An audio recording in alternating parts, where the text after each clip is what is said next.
Hello friends, you are most welcome in this class. Today we are going to discuss about verb in detail. मित्रों, आज हम बहुत ही महत्वपूर्ण topic verb जिसको क्रिया कहते हैं उसके बारे में डिस्कस करने जा रहे हैं, और वह भी उन चीजों के बारे में जो वास्तव में बहुत बड़ी एक रहस्य बनी हुई होती हैं। उन सारे शब्दों को अपन डिटेल से पढ़ेंगे जिनका परिचय अपन ने पिछले वीडियो में पढ़ा है। मित्रों, आज इस वीडियो को अंत तक देखें और इन सारी चीजों का अच्छी तरह से लाभ उठाएं। मैं उम्मीद करता हूं अच्छी तरह से बातें आपके समझ में आएगी। पहला हमारे समक्ष यहाँ पर रूल के रूप में आकर के बात बैठी है, और वहां पर अपन वर्ब का एक रूप देखने जा रहे हैं जिसका नाम है इफ वर्ब इज डिवाइडेड। अगर क्रिया का विभाजन किया जाए ऑन द बेसिस यानी आधार मान करके ऑफ इट्स फॉर्मेशन। फॉर्मेशन कहते हैं उसके जो कार्य का रूप होता है, अर्थात जो उसका निर्माण किया जाता है, सेंटेंस को बनाया जाता है, उस फॉर्मेशन के अकॉर्डिंग देखा जाए तो यहां पर फाइनाइट और नॉन फाइनाइट दो भागों में बांटा गया है। पहली बात करते हैं अपन फाइनाइट के बारे में। तो फाइनाइट वर्ब की बात करें तो बहुत सिंपल सी बात है कि the verb that changes it's form, वह क्रिया जो अपना रूप बदलती है। शब्दों को पकड़ने की कोशिश करना कि ऐसी क्रिया जो अपने किसको बदलती है, रूप को बदलती है। कब? According to the number and the tense, किसका? Of its subject. जब किसी कर्ता के क्या हो, कर्ता के टेंस के अनुसार या उसकी संख्या के अनुसार जब अपना रूप बदलती है तो वह वर्ब क्या कहलाएगी? बोलो, फाइनाइट वर्ब कहलाएगी, मेन वर्ब कहलाएगी।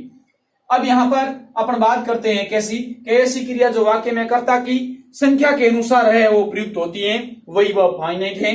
जैसे सेंटेंस ने अपन उदाहरण लिया, ही इज प्लेइंग। चलो यहां पर ही के लिए क्या आ गया है? इज और प्लेइंग आ गया है, ठीक बात है। आगे अपन ने एग्जाम्पल लिया, आई वांट टू प्ले। यहां पर मेन वर्ब है वांट जो आई के अनुसार आई है। ओके, फिर एग्जाम्पल वापिस वांट का ही लिया कि राम वांट्स। अब मित्रों यहां पर हमने देखा वांट था और यहां पर वांट्स बन गया, यानी पीछे क्या लग गया है? एस लग गया है। तो ये सब्जेक्ट के अनुसार चेंज हुई है, तो कैसी वर्ब है? फाइनाइट वर्ब है। दे वांटेड, अब ये टेंस के अनुसार दे के साथ वांटेड रूप में आई है, तो जैसे ही सब्जेक्ट के अनुसार वांट, वांट्स और वांटेड चेंज हुई तो ये कैसी कहलाई? फाइनाइट वर्ब कहलाई। अगले हमारे समक्ष आता है रूल सेकंड के रूप में देखते हैं जिसका नाम क्या है? बोलो, नॉन फाइनाइट वर्ब है। तो नॉन फाइनाइट वर्ब कौन सी होती है? A verb that does not change, ऐसी क्रिया जो बदलती नहीं है। क्या नहीं बदलती है? इट्स फॉर्म, यानी अपना रूप नहीं बदलती है। कब? According to the number and the tense, किसका? Of its subject. कर्ता के नंबर यानी संख्या और उसके टेंस के अनुसार अपना रूप नहीं बदलती है, तो क्या कहलाएगी? Non finite. वही बात ऐसे यहां लिखी हुई है कि ऐसी क्रिया जिस पर कर्ता की संख्या का कोई प्रभाव नहीं पड़ता है। कौन कौन सी है? तो नॉन फाइनाइट वर्ब यहां पर मित्रों तीन प्रकार की है। एक है पहला जिसका नाम इन्फिनिटिव है, दूसरा जिसका नाम जेरेंड है, और तीसरा जिसका नाम पार्टिसिपल है। आओ हम सबसे पहले इनफाइनाइट वर्ब के बारे में बात करें। तो इनफाइनाइट वर्ब कौन सी है? कि ऐसी क्रिया जो किसी वाक्य में, बहुत महत्वपूर्ण बात है अच्छी तरह समझना, मेन वर्ब के अलावा, यानी एक तो मेन वर्ब होगी, उसके अलावा किस रूप में होगी? टू प्लस मेन वर्ब की फर्स्ट फॉर्म जिसका नाम होगा टू इन्फिनिटिव, या मेन वर्ब की फर्स्ट फॉर्म जिसका नाम होगा बेयर इन्फिनिटिव या विदाउट टू के रूप में आकर के, और किसका काम करती है मित्रों? बोलो, नाउन का काम करती है। और नाउन हमेशा दो रूप में होगा, या तो वाक्य का सब्जेक्ट होगा और या किसी वाक्य का ऑब्जेक्ट होगा, जो हम पिछले वीडियोस में बहुत डिटेल से पढ़ चुके हैं। आप चाहो तो इस वीडियो में अंत में मैं डिस्क्रिप्शन बॉक्स में लिंक डालूंगा जिसका आप डिटेल से नाउन, प्रोनाउन, एडजेक्टिव, डिटरमाइनर्स के बारे में डिटेल से पढ़ सकते हो। अब हमने क्या कहा कि यह मेन वर्ब के अलावा आएगी, या तो टू प्लस मेन वर्ब की फर्स्ट फॉर्म के रूप में होगी, या केवल मेन वर्ब की फर्स्ट फॉर्म के रूप में आकर के और नाउन का काम करेगी, तब उसका नाम क्या होगा? इन्फिनिटिव होगा। आओ हम एग्जांपल देखते हैं। टू एर, एर कहते हैं गलती को। टू एर, एर यहां पर वर्ब है और टू के साथ जुड़ के आई है। इज ह्यूमन, यानी इंसान है वो, गलतियों का पुतला है। टू एर इज ह्यूमन। तो मित्रों यहां पर टू प्लस मेन वर्ब की फर्स्ट फॉर्म के रूप में जो ये आई है, ये किसका काम कर रही है? नॉन फाइनाइट के रूप में इन्फिनिटिव का काम कर रही है। आई वांट, अब वांट वर्ब है। टू प्ले, प्ले भी वर्ब है, परंतु मेन वर्ब तो यहां पर क्या है? बोलो, वांट है, परंतु टू प्लस मेन वर्ब की फर्स्ट फॉर्म यहां पर जो आई है ये टू इंफिनिटिव है, जो किसका काम कर रही है, इंफिनिटिव का काम कर रही है। आई वॉन्ट टू स्टडी, अब यहां पर मित्रों एक तो वांट वर्ब आई है, दूसरी यहां पर टू स्टडी वर्ब आई है, तो टू स्टडी यहां पर जो वर्ब आई है ये यहां पर इंफिनिटिव का काम कर रही है। तो और टू प्लस मेन वर्ब की फर्स्ट फॉर्म होने के कारण इसको टू इंफिनिटिव कहा जाएगा।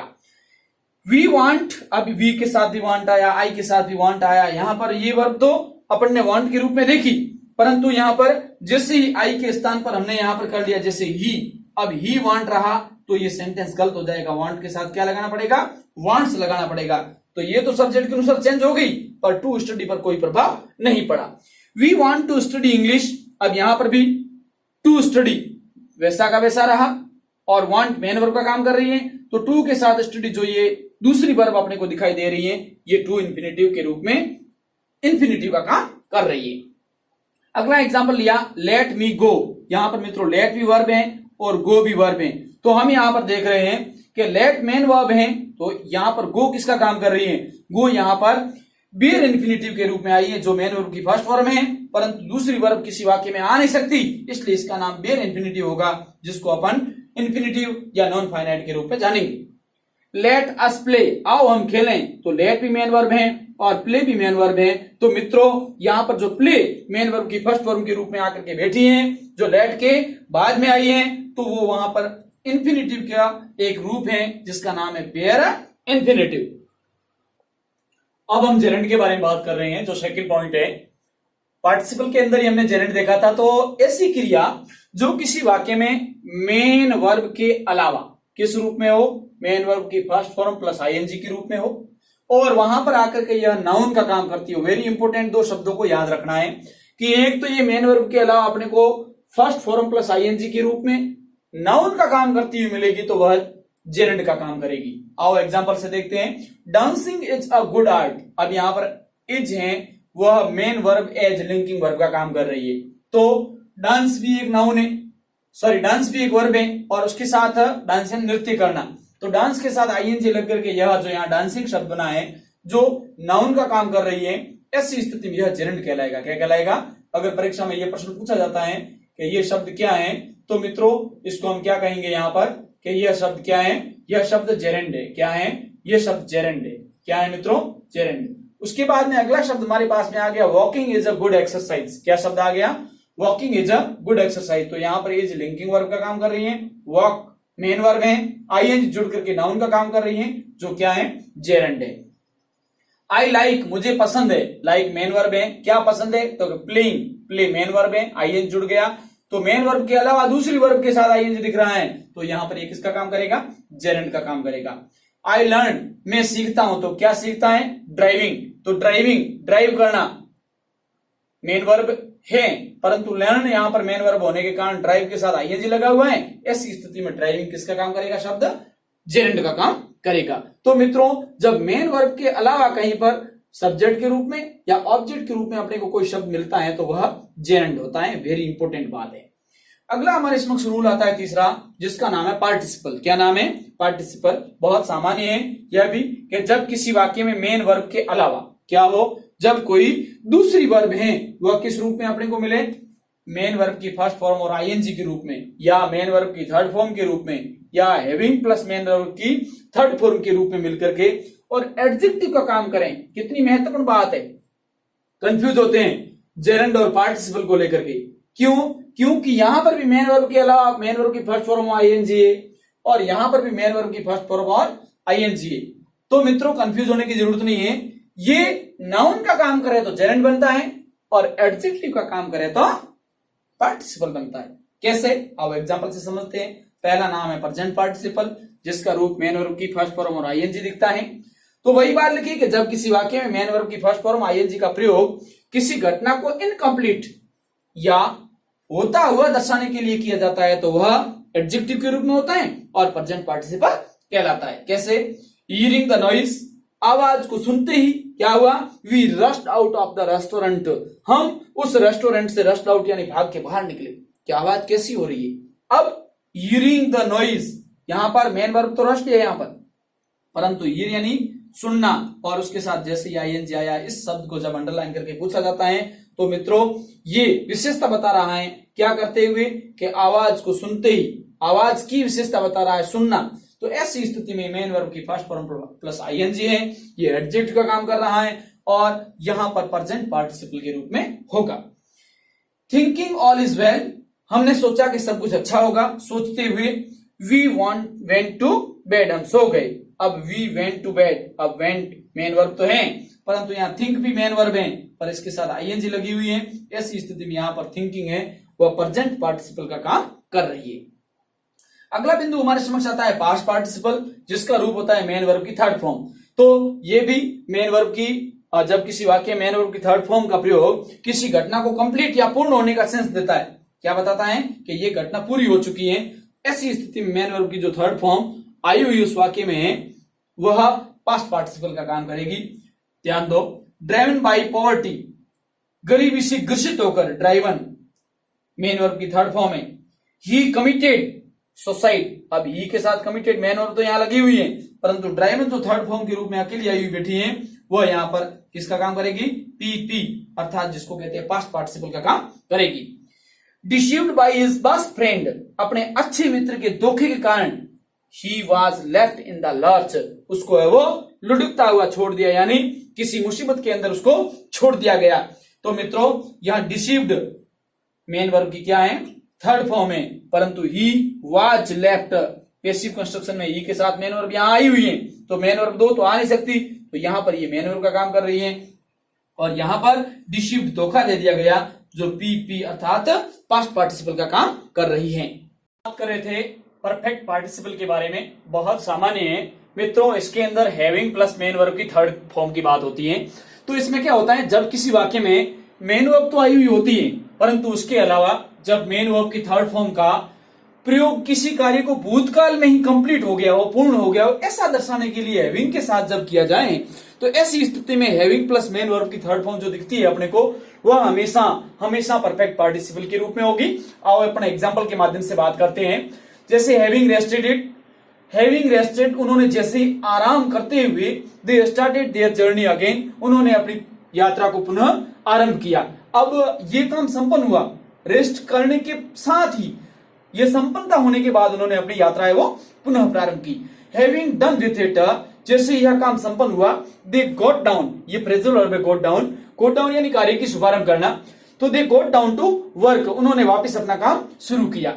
अगला यहां पर हमारे समक्ष टाइप आता है दूसरा, अच्छी तरह से समझने की कोशिश करना। जैसे अपन ने पार्टिसिपल की बात की, उसके बाद if verb is divided on, अगर वर्ब को डिवाइड किया जाए on the basis of its object, उस ऑब्जेक्ट यानी कर्म के आधार पर अगर उस वर्ब का अपन डिवाइडेशन करते हैं तो ऐसी स्थिति में यहां पर ट्रांजिटिव और इनट्रांजिटिव, सकर्मक और अकर्मक दो भागों में अपने को मिलती है।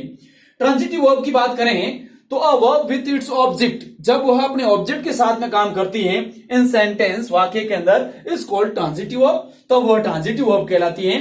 जैसे एग्जांपल के तौर पे बात की अपन ने, Mohan is writing a book, Mohan is writing, Mohan लिख रहा है, क्या लिख रहा है, व्हाट या हुम का जवाब होगा अ बुक, पुस्तक लिख रहा है। तो मित्रों यहां पर ये ऑब्जेक्ट है तो इस ऑब्जेक्ट के आधार पर यह वर्ब कैसी है, ट्रांजिटिव है।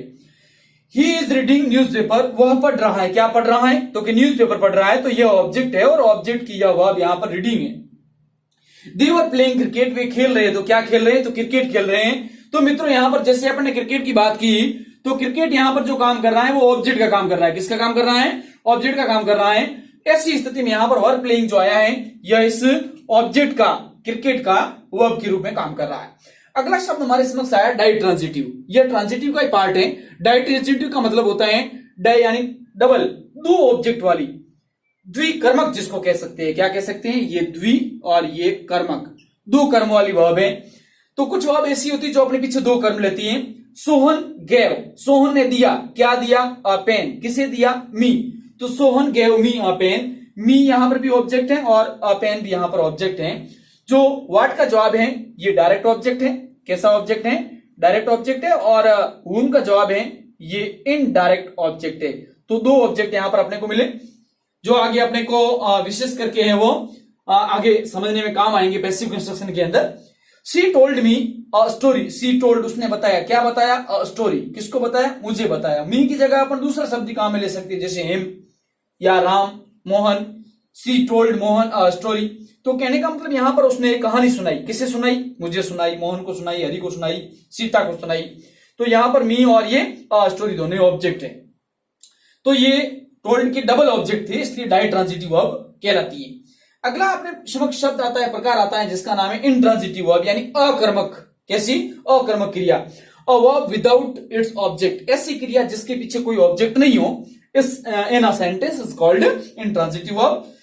तो एग्जांपल अपन ने लिया, birds fly in the sky, पक्षी उड़ते हैं। क्या उड़ते हैं? किसको उड़ते हैं? कोई जवाब नहीं है। इन द स्काई, वेयर, ये वेयर का जवाब है। तो वेयर का जवाब जो मिलता है वो हमेशा एडवर्ब होती है, इसलिए मित्रों यह ऑब्जेक्ट नहीं हो सकता। क्या नहीं हो सकता? ऑब्जेक्ट नहीं हो सकता। वेरी इंपॉर्टेंट टाइप है ये, इसलिए इसको कहते हैं intransitive verb. He is sleeping, वह सो रहा है। अब ये वाक्य अपने आप पूर्ण है, पीछे इसकी ऑब्जेक्ट की आवश्यकता नहीं है। हरी लाफ्स लाउडली, हरी हंस रहा है। अपने आप में यह वाक्य भी पूर्ण है। लाउडली इस लाफ की विशेषता बता रहा है, तो वहां एडवर्ब है, न कि इसका ऑब्जेक्ट। ओके, नेक्स्ट अपन बात कर रहे थे यहां पर एक तीसरा टाइप है, जिसका नाम है, यहां पर अपन देखते हैं कि if verb is divided on the basis of form. Form कहते हैं रूप को। अपन देखते हैं first form, second form, third form, ING form और मेन वर्ब की सिंगुलर कैसे बनाया जाता है। तो इन सारे रूपों को जब देखते हैं तो उसके आधार पर अगर वर्ब का डिवाइडेशन किया जाए तो दो भागों में होती है, एक तो रेगुलर और दूसरी इररेगुलर भागों में बांटी गई है। रेगुलर कौन सा टाइप होता है, इररेगुलर कौन सा टाइप होता है, आओ अपन समझते हैं। रेगुलर वर्ब वे क्रियाएं होती हैं जिनका सेकंड फॉर्म और थर्ड फॉर्म, अर्थात अलग अलग फॉर्म जब बनाते हैं, second form, first form, second form, third form, तो सेकंड और थर्ड फॉर्म यदि डी, ईडी या आईईडी या टी लगाने से अगर बन जाता है तो ऐसी स्थिति में वो वर्ब रेगुलर हो जाती है। अपन ने कुछ एक उदाहरण रखे यहां पर, जैसे एडवाइस फर्स्ट फॉर्म है, एडवाइज सलाह देना। सेकंड फॉर्म इसकी बनाएंगे तो क्या बन जाएगा, तो इसके पीछे अपन देखेंगे यहां पर एडवाइज है, डी जोड़ देंगे एडवाइज्ड, और थर्ड फॉर्म भी यहां पर बन जाएगी एडवाइज्ड। तो मित्रों ये फर्स्ट फॉर्म के बाद में डी लगाने से सेकंड फॉर्म और थर्ड फॉर्म बन गई, ऐसी स्थिति में रेगुलर वर्ब हो गई। अब हमने दूसरा शब्द देखा जैसे वर्क, तो यहां पर वर्क की बात करते हैं, सेकंड फॉर्म भी यहां पर होगा ईडी जोड़ने से वर्कड, और यहां पर भी वर्क थर्ड फॉर्म हो गया। तो यहां पर भी अपन ने स्थिति देखी कि ईडी जोड़ने से यह बन रहा है, तो ये रेगुलर वर्ब है। मेरी की सेकंड फॉर्म और थर्ड फॉर्म बनाते हैं तो इसका अंतिम वर्ण वाई है। ऐसी स्थिति में यहां पर हम देखते हैं क्या होगा, वाई हट के आईईडी हो जाएगा मेरिड, और यही स्थिति यहां पर भी बनी आईईडी। तो वाई हटा करके आईईडी लगाने से यह सेकंड फॉर्म और थर्ड फॉर्म बन गई। ऐसी स्थिति में यह भी रेगुलर वर्ब। अगला शब्द है स्टॉप। स्टॉप का अर्थ होता है रुकना। तो मित्रों यहां पर सेकंड फॉर्म और थर्ड फॉर्म की बात करें अपन, तो अपन स्थिति देखते हैं कि स्टॉप के पीछे भी ईडी जोड़ने से थर्ड फॉर्म और सेकंड फॉर्म बन रही है। सेंड भेजना, तो सेकंड फॉर्म और थर्ड फॉर्म की बात की हमने, तो यहां पर मित्रों हम देखते हैं टी जोड़ने से, डी के स्थान पर टी करने पर ये सेकंड फॉर्म और थर्ड फॉर्म बन रही है। ऐसी स्थिति में भी यहां पर थोड़ी बात हमारे समक्ष आती है कि यह एक रेगुलर वर्ब है। अब अपन बात करते हैं इर्रेगुलर वर्ब की, तो वे क्रियाएं जिनका थर्ड फॉर्म या सेकंड फॉर्म रूप देखें अपन, तो अलग अलग रूपों में होता है, डी, ईडी, आईईडी या टी जोड़ने से नहीं बनता है। अब हम उदाहरण के तौर पे देखते हैं, जैसे हमने शब्द लिखा गो, तो यहां पर अपन देखते हैं गो शब्द है, तो यहां पर शब्द आ जाएगा गो, वेंट और गोन। अब ये तीनों ही रूप अलग अलग है, सेकंड फॉर्म वेंट है, थर्ड फॉर्म गोन है। रीड की बात करें तो यहां पर अपने को दिखता है रेड और रेड, ये भी अलग अलग फॉर्म के रूप में दिख रहा है, दिखने में एक जैसा है, प्रोनाउंसिएशन अलग अलग है। ड्रिंक, यहां पर शब्द देखते हैं तो यहां सेकंड फॉर्म आ गई हमारे समक्ष, बहुत सामान्य है ड्रिंक, और थर्ड फॉर्म आ गई हमारे समक्ष यहां पर ड्रंक, तो ये भी रूप अलग अलग है। कट, जिसका उच्चारण देखें और रूप देखें तो सारा अलग अलग है, कट कट कट। तो ऐसी स्थिति में भी यहां पर न डी, ईडी और आईडी या टी वाला फॉर्मूला नहीं बैठ रहा है। ड्राइव, ड्राइव यानी चलाना, तो ड्राइव, ड्रॉव और ड्राइवन, तो ऐसी स्थिति में यहां पर तीनों ही रूप अलग अलग है। कम की बात करें तो यहां पर शब्द आता है केम, और वापिस आता है यहां पर कम, केम, कम, तो ये तीनों ही रूप अलग अलग हैं। फ्लाई की बात करें तो यहां शब्द आता है फ्लू और शब्द आता है फ्लॉन, तो ऐसी स्थिति में यहां पर भी शब्द बिल्कुल अलग अलग है। अगला शब्द है गिव, गिव यानी देना, तो गिव, गेव, गिवन। तो मित्रों हमने देखा कि इनके सेकंड फॉर्म और थर्ड फॉर्म बिल्कुल अलग आते हैं, तो इस प्रकार की वर्ब हमेशा इर्रेगुलर होती है। तो रेगुलर और इर्रेगुलर की बात आती है, ये हमेशा फॉर्म्स बनती है उस रूप में होता है। अब हमेशा की तरह अपन वीडियो के अंत में देखते हैं जो प्रोवर्ब की बात की है हमने, कि एक प्रोवर्ब हमेशा याद करनी है अपने को, कहावत जिसको कहते हैं प्रोवर्ब्स। तो मित्रों प्रोवर्ब्स धीरे धीरे अपन देखेंगे तो अच्छी तरह से वो याद कर सकते हैं, कोई बड़ी बात नहीं है। यहां पर एक सामान्य सी बात हमारे समक्ष आती है। एक प्रोवर्ब है जिसका नाम है स्मॉल विट्स और ग्रेट बिस्ट।